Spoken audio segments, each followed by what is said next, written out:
حیات الصحابہ ٹاپک صلح حدیبیہ کا قصہ۔ حضرت مسور بن مرخمہ اور مروان رضی اللہ عنہ فرماتے ہیں کہ حضور صلی اللہ علیہ وسلم صلح حدیبیہ کے موقع پر مدینے سے روانہ ہوئے۔ راستے میں ایک جگہ حضور صلی اللہ علیہ وسلم نے فرمایا کہ خالد بن ولید قریش کے سواروں کی ایک جماعت لے کر غنیم نامی جگہ پر حالات معلوم کرنے کے لیے آئے ہوئے ہیں، اس لیے تم دائیں طرف کو ہو جاؤ۔ اللہ کی قسم، حضرت خالد کو حضور صلی اللہ علیہ وسلم کے قافلے کی خبر اس وقت ہوئی جبکہ یہ لوگ ٹھیک ان کے سر پر پہنچ گئے۔ انہیں اس قافلے کی دھول نظر آئی۔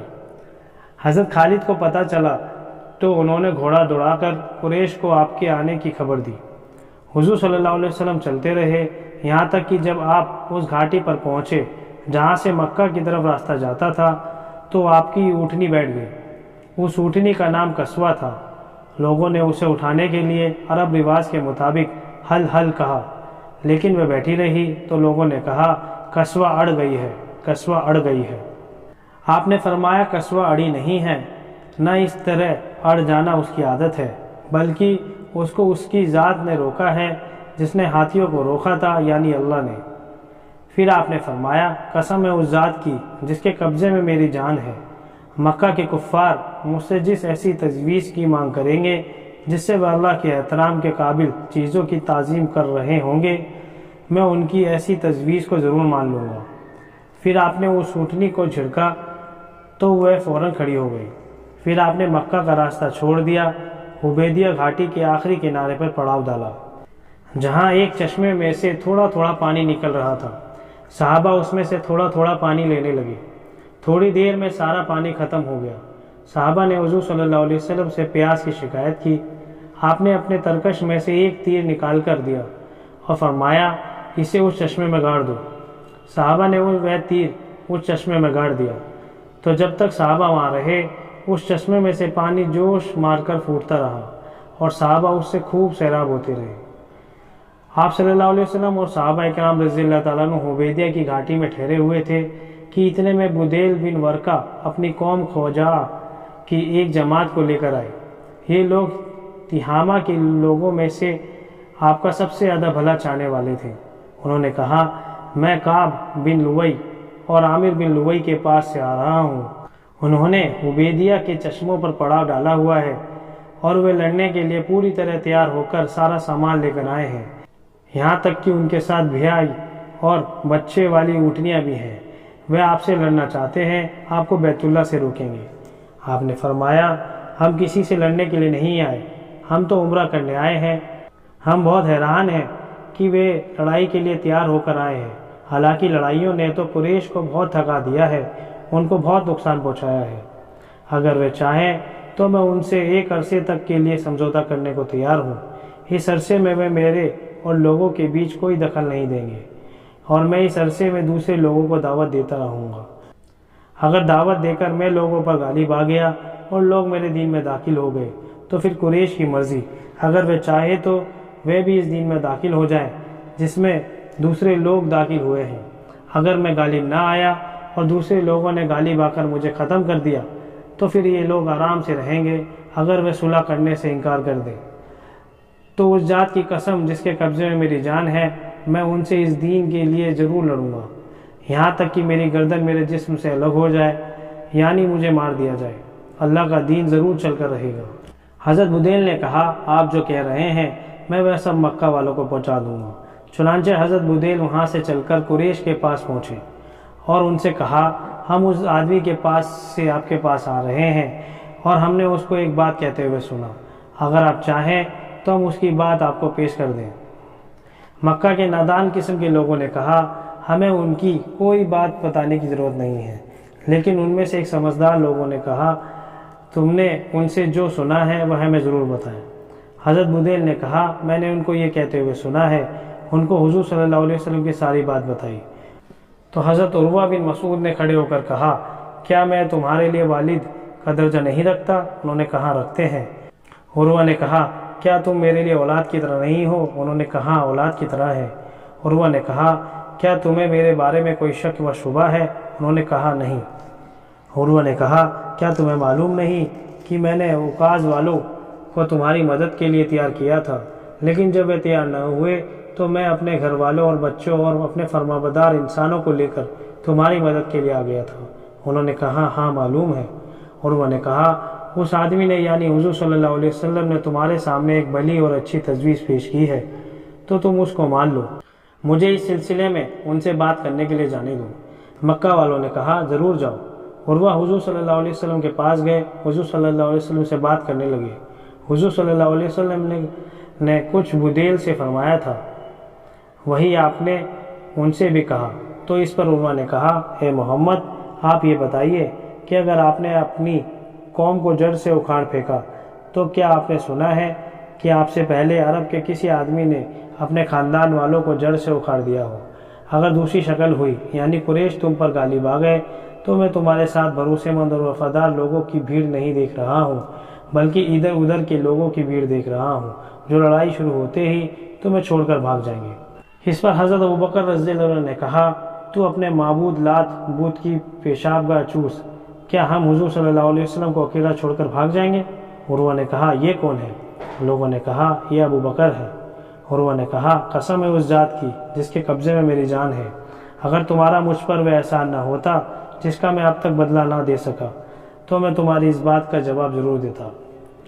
عروہ حضور صلی اللہ علیہ وسلم سے باتیں کرتے ہوئے حضور صلی اللہ علیہ وسلم کی داڑھی کو ہاتھ لگانے لگے۔ عروہ کے بھتیجے حضرت مغیرہ بن شعبہ رضی اللہ تعالیٰ عنہ ہاتھ میں تلوار لیے اور سر پر کھود پہنے ہوئے حضور صلی اللہ علیہ وسلم کے سرانے کھڑے تھے۔ جب بھی عروہ حضور صلی اللہ علیہ وسلم کی داڑھی کی طرف ہاتھ بڑھاتے، حضرت مغیرہ ان کے ہاتھ پر تلوار کا دستہ مارتے، کہتے کہ حضور صلی اللہ علیہ وسلم کی مبارک داڑھی سے اپنا ہاتھ دور رکھو۔ عروہ نے سر اٹھا کر پوچھا یہ آدمی کون ہے؟ لوگوں نے بتایا یہ مغیرہ بن شعبہ ہے۔ عروہ نے کہا او غدار، کیا میں تیری غداری کو ابھی تک نہیں بھگت رہا ہوں؟ یعنی تم نے جو قتل کیا تھا اس کا خون بہا میں ابھی تک دیکھ رہا ہوں، جو تم نے مال لوٹا تھا اس کا جرمانہ اب تک بھر رہا ہوں۔ حضرت مغیرہ جاہلیت کے زمانے میں ایک قوم کے ساتھ سفر میں گئے تھے، ان کو قتل کر کے مال لے کر حضور صلی اللہ علیہ وسلم کی خدمت میں آ گئے تھے اور مسلمان ہو گئے تھے۔ حضور صلی اللہ علیہ وسلم نے ان سے صاف فرمایا تھا کہ تمہارا اسلام تو قبول ہے لیکن تم جو مال لائے ہو اس سے میرا کوئی تعلق نہیں۔ عروہ کا اشارہ اسی قصے کی طرف تھا۔ پھر عروہ نے حضور صلی اللہ علیہ وسلم کے صحابہ رضی اللہ تعالیٰ عنہ کو بڑے غور سے دیکھنے لگے۔ وہ کہتے ہیں کہ اللہ کی قسم حضور صلی اللہ علیہ وسلم جب بھی تھوکتے تو اسے کوئی نہ کوئی صحابی اپنے ہاتھ میں لے لیتا اور اس کو اپنے چہرے جس پر مل لیتا۔ حضور صلی اللہ علیہ وسلم جب انہیں کسی کام کے لیے حکم دیتے تو صحابہ اسے فوراً کرتے۔ جب آپ وضو فرماتے تو آپ کے وضو کا پانی لینے کے لیے صحابہ اکرام رضی اللہ تعالیٰ عنہ ایک دوسرے پر ٹوٹ پڑتے، لڑنے کے لیے قریب ہو جاتے۔ جب آپ باتیں کرتے تو صحابہ اکرام رضی اللہ تعالیٰ عنہ آپ کے سامنے اپنی آوازیں کو نیچے رکھتے۔ صحابہ کے دل میں آپ کی اتنی عظمت تھی کہ وہ آپ کو نظر بھر کے بھی نہیں دیکھتے تھے۔ عروہ اپنے ساتھیوں کے ساتھ واپس آئے، ان سے یہ کہا کہ بڑے بڑے بادشاہوں کے دربار میں گیا ہوں، قیصر، کسریٰ، نجاشی کے دربار میں گیا ہوں، اللہ کی قسم میں نے کوئی ایسا بادشاہ نہیں دیکھا جس کی تعظیم اس کے درباری اتنے کرتے ہوں جتنی محمد صلی اللہ علیہ وسلم کے صحابہ محمد کی کرتے ہیں۔ اللہ کی قسم حضور صلی اللہ علیہ وسلم جب بھی تھوکتے تو اسے کوئی نہ کوئی صحابی اپنے ہاتھ پر لے کر چہرے اور جسم پر مل لیتا۔ انہیں جس کام کے لیے حکم دیا جاتا اس کام کو وہ فوراً کرتے، اور جب وہ وضو کرتے تو ان کے وضو کا پانی لینے کے لیے ایک دوسرے پر ٹوٹ پڑتے، لڑنے کے قریب ہو جاتے۔ وہ جب باتیں کرتے تو سب اپنی آواز ہلکی کر لیتے یعنی چپ ہو جاتے، اور تعظیم کی وجہ سے صحابہ آپ کو نظر بھر کے بھی نہ دیکھ سکتے۔ انہوں نے تمہارے سامنے ایک اچھی تجویز پیش کی ہے، اسے قبول کر لو۔ اس کے بعد بنو کنانہ کے ایک آدمی نے کہا مجھے ان کے پاس جانے دو، تو مکہ والوں نے کہا ضرور جاؤ۔ جب یہ آدمی حضور صلی اللہ علیہ وسلم اور صحابہ کے قریب پہنچا تو حضور صلی اللہ علیہ وسلم نے فرمایا یہ فلاں آدمی ہے، یہ اس قوم کا آدمی ہے جو قربانی کے اونٹوں کی بڑی تعظیم کرتے ہیں، اس لیے جو قربانی کے اونٹ لے کر آئے ہو وہ اس کے سامنے کھڑے کر دو۔ اس لیے وہ اونٹ اس کے سامنے کھڑے کر دیے گئے۔ پھر لوگوں نے لبیک کہتے ہوئے اس کا استقبال کیا۔ اس نے جب یہ منظر دیکھا تو اس نے کہا سبحان اللہ، ان لوگوں کو تو بیت اللہ سے ہرگز نہیں روکنا چاہیے۔ تو اس آدمی نے اپنے ساتھیوں کو واپس جا کر یہ کہا کہ میں یہ منظر دیکھ کر آیا ہوں کہ صحابہ نے قربانی کے اونٹوں کے گلے میں قلادہ یعنی ہار ڈالے ہوئے ہیں، ان کے کوہان کو زخمی کیا ہوا ہے۔ اس زمانے میں قربانی کے اونٹ کے ساتھ یہ دو کام کیے جاتے تھے تاکہ ان نشانیوں سے یہ ایک کو پتہ چل جائے کہ یہ قربانی کے اونٹ ہیں، یعنی وہ لوگ عمرے کے لیے تیار ہو کر آئے ہیں۔ اس لیے میری رائے نہیں ہے کہ ان لوگوں کو بیت اللہ سے روکا جائے۔ تو ان میں سے مرکز بن حفص نامی ایک آدمی کھڑا ہوا، اس نے کہا ذرا مجھ کو اس کے پاس جانے دو۔ لوگوں نے کہا ضرور جاؤ۔ جب وہ حضور صلی اللہ علیہ وسلم کے قریب آیا تو حضور صلی اللہ علیہ وسلم نے فرمایا یہ تو مکرز ہے، یہ تو بڑا بدکار آدمی ہے۔ وہ آ کر حضور صلی اللہ علیہ وسلم سے بات کرنے لگا، اتنے میں سہیل بن عمرو آ گئے۔ معمر روایت کرنے والے کہتے ہیں مجھے ایوب کی اکرمہ سے یہ نقل کیا گیا ہے، جب سہیل بن عمرو آئے تو حضور صلی اللہ علیہ وسلم نے ان کے نام سے نیک فعل لیتے ہوئے کہا اب تمہارا کام آسان ہو گیا۔ معمر کہتے ہیں زہری اپنی حدیث میں یوں بیان کرتے ہیں کہ سہیل نے کہا آئیے سمجھوتا نامہ لکھ دیتے ہیں۔ حضور صلی اللہ علیہ وسلم نے لکھنے والے کو بلایا، اس سے فرمایا لکھو بسم اللہ الرحمن الرحیم۔ سہیل نے کہا مجھے تو پتہ نہیں کہ رحمان کون ہے، اس لیے آپ بسمک اللہم لکھیں جس سے پہلے لکھا کرتے تھے۔ صحابہ نے کہا نہیں ہم تو صرف بسم اللہ الرحمن الرحیم لکھیں گے۔ حضور صلی اللہ علیہ وسلم نے فرمایا کوئی بات نہیں، بسمک اللہم لکھ دو۔ پھر آپ نے فرمایا یہ لکھو ھذا ما قاض علیہ محمد رسول اللہ صلی اللہ علیہ وسلم، کہ یہ وہ سلح نامہ ہے جس کا محمد صلی اللہ علیہ وسلم نے فیصلہ کیا ہے۔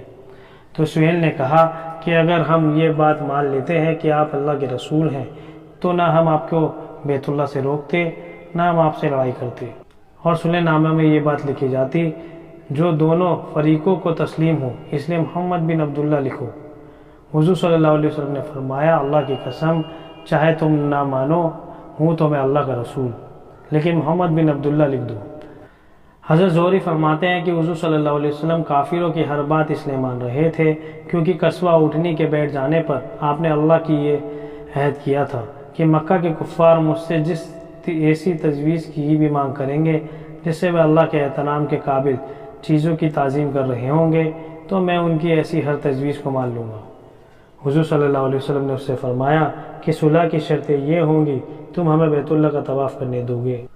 تو سہیل نے کہا کہ اگر آپ اسی سال بیت اللہ کا طواف کریں گے تو سارے عرب میں یہ بات مشہور ہو جائے گی کہ ہم مکہ والے آپ سے دب گئے، اس لیے آپ اس سال نہ کریں اگلے سال کر لینا۔ اس لیے پھر یہ بات صلح نامہ میں لکھی گئی کہ اگلے سال طواف اور عمرہ کریں گے۔ سہیل نے کہا صلح نامہ کی یہ شرط ہوگی کہ ہم میں سے جو آدمی بھی آپ کے پاس چلا جائے گا چاہے وہ آپ کے دین میں ہو آپ اسے ہمارے پاس واپس کر دیں گے۔ مسلمان نے کہا سبحان اللہ، یہ کیسے ہو سکتا ہے کہ وہ مسلمان ہو کر ہمارے پاس آئے اسے مشرک کے پاس واپس بھیج دیں۔ ابھی یہ بات ہو رہی تھی، سہیل بن عمرو کے بیٹے حضرت ابو جندل رضی اللہ تعالیٰ عنہ بیڑیوں میں چلتے ہوئے آ گئے۔ یہ مکہ کے نیچے والے حصے میں قید تھے، وہاں سے کسی طرح نکل کر آئے، گرتے پڑتے مسلمانوں کی بھیڑ میں پہنچ گئے۔ سہیل نے کہا اے محمد میری مانگ یہ ہے کہ صلح کی اس شرط کے مطابق آپ سب سے پہلے مجھے یہ آدمی واپس کریں۔ حضور صلی اللہ علیہ وسلم نے فرمایا ابھی تو اس صلح نامہ کی تحریر پوری نہیں ہوئی، اس لیے ابھی تو سمجھوتا نہیں ہوا۔ سہیل نے کہا اللہ کی قسم پھر تو میں آپ سے ہرگز صلح نہیں کروں گا۔ آپ صلی اللہ علیہ وسلم نے فرمایا تم اسے میری وجہ سے ہی چھوڑ دو۔ سہیل نے کہا نہیں میں اسے آپ کی وجہ سے نہیں چھوڑ سکتا۔ حضور صلی اللہ علیہ وسلم نے فرمایا ایسا نہ کرو چھوڑ دو۔ اس پر مکرز نے کہا اچھا ہم اسے آپ کی وجہ سے چھوڑتے ہیں۔ حضرت ابو جندل نے کہا اے مسلمانوں میں تو مسلمان ہو کر آیا تھا، اب مجھے مشرکوں کی طرف واپس کیا جا رہا ہے، کیا تم دیکھ نہیں رہے ہو کہ میں کتنی مصیبتیں اٹھا رہا ہوں؟ اور واقعی انہیں اللہ کی خاطر سخت مصیبتیں پہنچائی گئی تھی۔ حضرت عمر رضی اللہ عنہ فرماتے ہیں کہ میں نے حضور صلی اللہ علیہ وسلم کی خدمت میں آ کر کہا کیا آپ اللہ کے سچے نبی نہیں ہیں؟ حضور صلی اللہ علیہ وسلم نے فرمایا ہوں۔ پھر میں نے کہا کیا ہم حق پر نہیں ہیں اور ہمارا دشمن باطل پر نہیں ہے؟ آپ نے فرمایا ہاں تم ٹھیک کہتے ہو۔ میں نے کہا پھر ہم کیوں اتنا دب کر صلح کریں؟ آپ نے فرمایا میں اللہ کا رسول ہوں، اس کی نافرمانی نہیں کر سکتا، وہی میرا مددگار ہے۔ میں نے کہا کیا آپ نے ہم سے یہ نہیں فرمایا تھا کہ ہم بیت اللہ جا کر اس کا طواف کریں گے؟ آپ نے فرمایا ہاں میں نے کہا تھا، لیکن کیا میں نے تم سے یہ بھی کہا تھا کہ ہم اسی سال بیت اللہ جائیں گے؟ میں نے کہا نہیں۔ آپ نے فرمایا تم بیت اللہ ضرور جاؤ گے، اس کا طواف کرو گے۔ حضرت عمر رضی اللہ عنہ فرماتے ہیں کہ میں حضرت ابو بکر کے پاس گیا، ان سے کہا اے ابو بکر کیا یہ اللہ کے سچے نبی نہیں ہیں؟ انہوں نے کہا ہاں ہے۔ میں نے کہا کیا ہم حق پر نہیں اور ہمارے دشمن باطل پر نہیں ہیں؟ حضرت ابو بکر جی نے کہا ہاں تم ٹھیک کہہ رہے ہو۔ میں نے کہا پھر ہم کیوں ڈر کر دب کر صلح کر رہے ہیں؟ حضرت ابو بکر رضی اللہ عنہ نے کہا اے آدمی، یہ اللہ کے رسول ہیں اور اللہ کی نافرمانی نہیں کر سکتے، اللہ ان کا مددگار ہے، تم ان کا دامن مضبوطی سے تھامے رکھو، اللہ کی قسم وہ حق پر ہے۔ میں نے کہا کیا انہوں نے ہم سے یہ نہیں فرمایا تھا کہ ہم بیت اللہ جا کر طواف کریں گے؟ انہوں نے کہا ہاں انہوں نے کہا تھا، لیکن کیا انہوں نے تم کو یہ بھی کہا تھا کہ تم اسی سال بیت اللہ جاؤ گے؟ میں نے کہا نہیں۔ انہوں نے کہا تم بیت اللہ ضرور جاؤ گے، اس کا طواف کرو گے۔ حضرت عمر رضی اللہ عنہ کہتے ہیں کہ میں نے اپنی اس گستاخی کی معافی کے لیے بہت سے نیک کام کیے۔ روایت کرنے والے کہتے ہیں حضور صلی اللہ علیہ وسلم جب صلح نامہ کی لکھائی سے فارغ ہوئے، آپ نے اپنے صحابہ سے فرمایا اٹھو اپنی قربانی ذبح کرو، پھر اپنے سر منڈوا لو۔ روایت کرنے والے کہتے ہیں کہ اللہ کی قسم کوئی آدمی بھی نہ کھڑا ہوا، یہاں تک کہ آپ نے یہ حکم 3 بار دیا۔ جب ان میں سے کوئی بھی نہ کھڑا ہوا تو حضور صلی اللہ علیہ وسلم ام سلمہ رضی اللہ عنہ کے پاس تشریف لے گئے۔ لوگوں کی طرف سے آپ کو جو پریشانی پیش آ رہی تھی میں ان کو بتائی تو انہوں نے کہا اے اللہ کے نبی کیا آپ ایسا کرانا چاہتے ہیں؟ آپ باہر تشریف لے جائیں، ان میں سے کسی سے کوئی بات نہ کریں بلکہ اپنی قربانی ذبح کریں، اپنے نائی کو بلا کر سر منڈوا لیں۔ تب آپ باہر تشریف لائے، ان میں سے کسی سے کوئی بات نہیں کی، اپنی قربانی کو ذبح کیا، اپنے نائی کو بلا کر بال منڈوائے۔ جب صحابہ اکرام رضی اللہ عنہ نے یہ دیکھا تو انہوں نے بھی کھڑے ہو کر اپنی قربانی ذبح کی، ایک دوسرے کے بال موڑنے لگے۔ رنج و غم کے مارے یہ حال تھا کہ ایسا لگ رہا تھا کہ جیسے ایک دوسرے کو قتل کر دیں گے۔ پھر آپ کے پاس کچھ مومن عورتیں آئیں جن کے بارے میں اسی وقت اللہ نے یہ آیت اتاری، اے ایمان والو جب آئے تمہارے پاس ایمان والی عورتیں وطن چھوڑ کر تو ان کو جانچ لو، اللہ خوب جانتا ہے ان کے ایمان کو، پھر اگر جانو کہ وہ ایمان پر ہیں تو مت پھیرو ان کو کافروں کی طرف، نہ یہ عورتیں حلال ہیں ان کافروں کو اور نہ وہ کافر حلال ہیں ان عورتوں کو، اور دے دو ان کافروں کو جو ان کا خرچ ہوا ہو، گناہ نہیں تم کو کہ نکاح کر لو ان عورتوں سے، جب ان کو دو ان کے مہر اور نہ رکھو اپنے قبضے میں مانوس کافر عورتوں کی۔ چنانچہ اس حکم کی وجہ سے حضرت عمر رضی اللہ عنہ نے اپنی 2 عورتوں کو طلاق دے دی جو مشرک تھیں، ان میں سے ایک سے معاویہ بن ابو سفیان نے، دوسرے سے صفوان بن امیہ نے شادی کر لی۔ یہ دونوں اس وقت تک مسلمان نہیں ہوئے تھے۔ پھر حضور صلی اللہ علیہ وسلم مدینہ واپس آ گئے، اتنے میں قریش کے ابو بصیر رضی اللہ عنہ مسلمان ہو کر آپ کے پاس آئے۔ مکہ والوں نے ان کو واپس بلانے کے لیے 2 آدمی بھیجے، آپ نے ہم سے جو سمجھوتا کیا اسے پورا کریں۔ آپ نے حضرت ابو بصیر کو ان دونوں کے حوالے کر دیا، وہ دونوں ان کو لے کر وہاں سے چلے گئے، یہاں تک کہ ذوالحلیفہ پہنچ کر ٹھہر گئے، کھجوریں کھانے لگے۔ حضرت ابو بصیر نے ان دونوں میں سے ایک سے کہا اے فلاں مجھے تیری تلوار بڑی اچھی نظر آ رہی ہے۔ اس نے نیام میں سے تلوار نکل کر کہا ہاں اللہ کی قسم یہ تو بہت اچھی تلوار ہے، میں نے اسے بہت لوگوں پر آزمایا ہے۔ حضرت ابو بصیر نے کہا ذرا مجھے دکھاؤ میں اسے دیکھوں۔ اس نے تلوار ان کے حوالے کر دی، انہوں نے اس پر تلوار کا وار کیسا وار کیا وہ ٹھنڈے پڑ گئے۔ دوسرا وہاں سے مدینہ کی طرف بھاگ پڑا، دوڑتا ہوا مسجد نبوی میں داخل ہوا۔ حضور صلی اللہ علیہ وسلم نے اسے دیکھ کر فرمایا اس نے کوئی گھبراہٹ کی چیز دیکھی ہے۔ جب وہ حضور صلی اللہ علیہ وسلم کی خدمت میں پہنچا تو اس نے کہا میرا ساتھی تمہارا جا چکا ہے، اب میرا نمبر ہے۔ اس کے بعد ابو بصیر پہنچے، کہا کہ اللہ کے نبی صلی اللہ علیہ وسلم اللہ نے آپ کا عہد پورا کر دیا، آپ نے تو مجھے واپس کر دیا تھا، اب اللہ نے مجھے ان لوگوں سے چھٹکارا دلایا ہے۔ حضور صلی اللہ علیہ وسلم نے فرمایا اس کی ماں کا ستیہ ناش ہو، یہ لڑائی بھڑکانے والا ہے، کاش کوئی اسے سنبھالنے والا ہوتا۔ حضرت ابو بصیر نے یہ سنا تو وہ سمجھ گئے کہ اب بھی اگر مکہ سے ان کو کوئی لینے آئے گا تو حضور صلی اللہ علیہ وسلم ان کو واپس کر دیں گے۔ تب وہ وہاں سے چل کر سمندر کے کنارے ایک جگہ آ پڑے۔